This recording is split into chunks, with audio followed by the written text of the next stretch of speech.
Viva Hysteria, the film, opens with a montage of what is images from your career, the highlights. How did it feel when you first sat down and saw all of that? Well, we kind of, all those bits of footage, we've seen them before, but never in a 6-minute kind of squashed together segment. When we first approved it, you know, obviously a lot of emotions go through your mind when you think about Don Valley or you think about Steve, you know, all the early days and right up to Vivian joining and beyond, you know. But once we'd seen it and you let it go and it's just something that we're stood behind for 11 shows, you use certain parts of it as triggers to, right, you say, you hear me, you know, Sav say something on me saying, quick, now's the last time you get to blow your nose or, you know, check you've not got toilet roll stuck to your shoe before you go out there and the set, you know, the show starts. Yeah. But it's, I mean, you take any band that's been together for 35 years and put a montage of 6 minutes of their career together, it's going to throw up a lot of weird stuff. The film was filmed live in Las Vegas. And talk to me about the venue, because a lot of people thought it was sort of an unusual choice for you guys, smaller than what you normally get. Yeah, it was, well, I say intimate, but it was like, it was about 2,000 seater. It's a bit bigger than that, actually. Was it? Yeah, but anyway, still. Yeah, well, you get the idea. It wasn't a stadium, and it certainly wasn't like one of these big event gigs that America are good at hosting. The great thing about it was the actual stage and the production was a big show production, but it was managed to fit in almost like a theatre setting. You know, and that was one of the great things about doing it. You know, it's the Hard Rock Cafe in Vegas. We'd obviously play Vegas pretty much every time we tour America, but to actually be there for the better part of 3 weeks, actually on the same stage every night, was like, that really appealed. You know, it was like no traveling.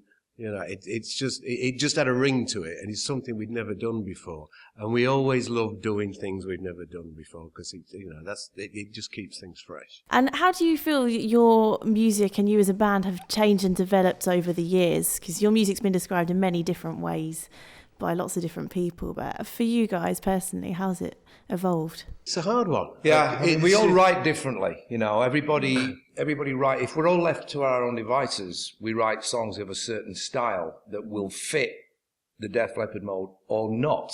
You know, and if they're not, sometimes you write a song, you go, well, there's no way Leppard could ever do this. So you pass it on to somebody else, or you do it in another band or something like that.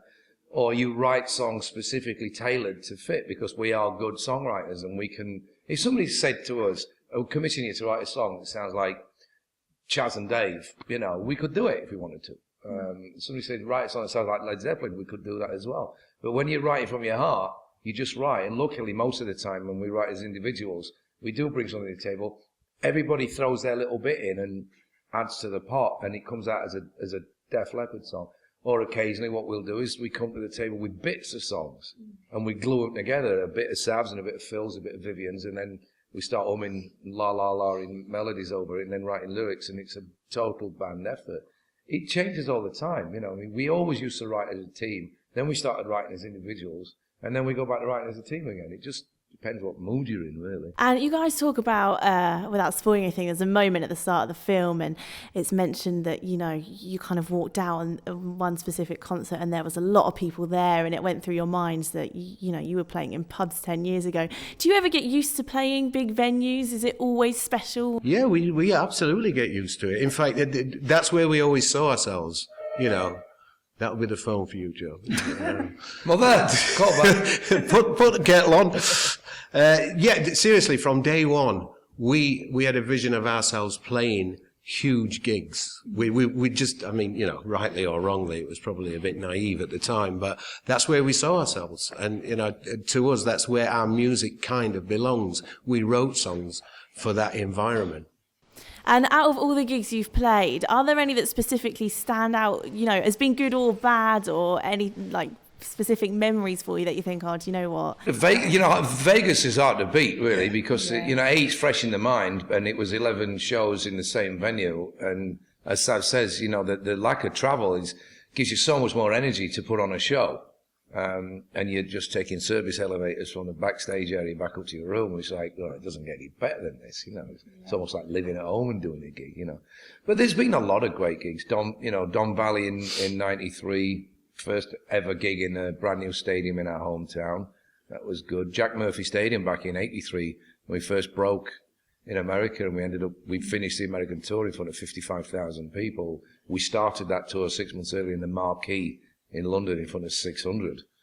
You know, I mean, it was, as a yardstick, it was like incredible how quickly the band became popular. Those things, you know, you never forget them. I'm trying to think of a really, you know, like a bad gig, because that'd be more interesting. I'm bloody struggling. We must have done some bad gigs. Nothing memorably bad, obviously. We've all had gigs where one of us has been bad through either illness or, you know, injury or something like that, but not through lack of trying. You know, we've never been that kind of band that just say, I can't be bothered. You know, I mean, if I've got laryngitis and you go on stage, you're never going to sound great, you know. If Sav slices his finger end off trying to peel an orange, he's going to struggle. Still got the scar. He's going to struggle to play bass a little bit as well, you know. But you know, that's the great thing about a band. When one part of the herd is injured, the rest kind of, you know, circle up the wagons and protect, you know, and it carries it through as a team. Well, what strikes me as you guys is you genuinely seem to have such a strong bond and a friendship.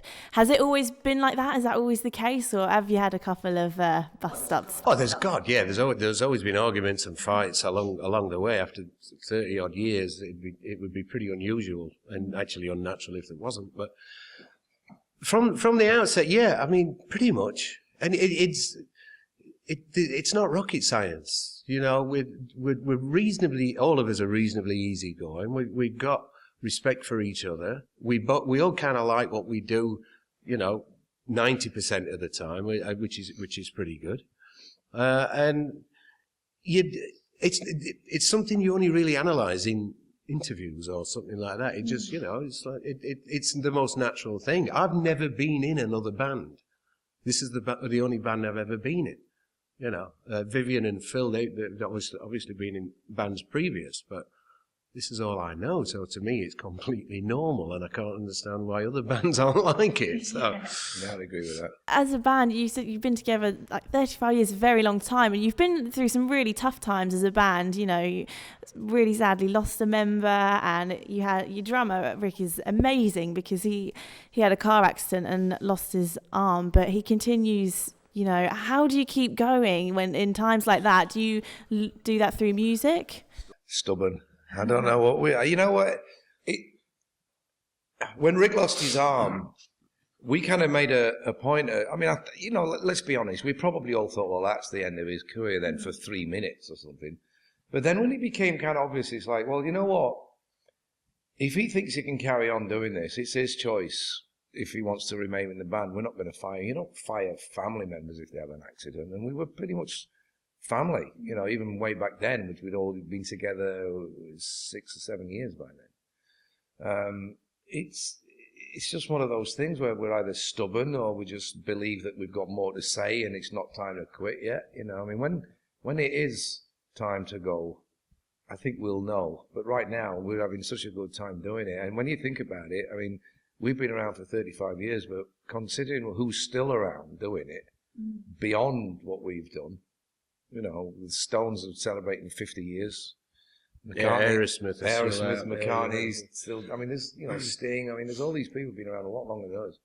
So as long as you think you've got an audience that are going to enjoy doing what you do, and you are enjoying doing it yourself, there's no real reason why you should ever want to stop. It's not just a 10-year thing anymore like it was in the 70s. So consequently, you know, it's like, why would I want to retire? You know, what am I going to do? Go fishing or something? You know? I mean, you know, we don't necessarily do 300 shows a year anymore, but you don't have to do. I'd rather do it well than often, if you like. And if we can do specialist things like what we're doing now, you know, 11 shows in Las Vegas has turned into an enormously successful project, if you like, for us, and it's becoming, obviously there's a lot of intrigue and a lot of people asking about it, so it was a genuinely good decision to make to do that rather than just going on a regular old tour, you know. So it stands out from the crowd a bit more. That's where we're kind of interested in going. And we worked 5 years ago with Taylor Swift, and people looked at us as though we had three heads. And it's like, well, why wouldn't we? You know, because she's a huge fan, and it was a chance for us to do something a little different, and so was Vegas. Yeah, that was a very unusual collaboration with Taylor Swift. Like you said, it shocked a lot of people. And how was it working with her? Because, you know, she's kind of this country girl sweetheart, and then you've got like a massive rock band. But when you, if anybody did or just had the time to really analyse it, her songs, although they come from a country background, they're not really strictly country songs. They're contemporary. They're pop songs with a country feel. And from where we come from, although, you know, from the very onset, people called us heavy metal. What we did was write pop songs that came out of the heavy metal genre, if you like. So there was a similarity there already, is bringing the songs into a more mainstream place. And we obviously, part of that particular show was playing each other's songs, and you know, they sort of flowed into each other without you really knowing who's whose, if you didn't, you know, if you weren't aware of the artists. So it does work, and you know, that's just one of the great things about, you know, doing what you do, is that you can do things like that. What upcoming projects have you got that we can look forward to? We're in a bit of a holding pattern at the moment, to be quite honest, because Phil, our guitar player, stage left, has just had surgery on his left hand. So he's going to be in a pot for about 6 or 7 weeks, so he can't play. Vivian's recovering from cancer, and he's got his 8th and final chemo treatment later this week. So we've got to, you know, let everybody heal and let the film do the work for us for a little while. And that gives everybody a chance to be at home, do the thing that we've never had the chance to do in 35 years, which is enjoy the family or their house or the garden or whatever, you know, not having to get up and jump on a plane or a bus every day. And that's where the artistic muse kicks in, because I can guarantee between now and the end of the year, me and him, without even knowing it, will end up getting up and picking a guitar up and going, and then phoning each other up going, you want to get together? I've got this song, you know, and off you go. No, I can guarantee. I mean, that's the one thing that comes out of periods like this, is new material, and it comes out naturally. It's not because we've got 3 weeks to write a song and you're kind of under the spotlight. It will evolve like that, and come Christmas, then I know that we'll have some good material that came out of this particular period.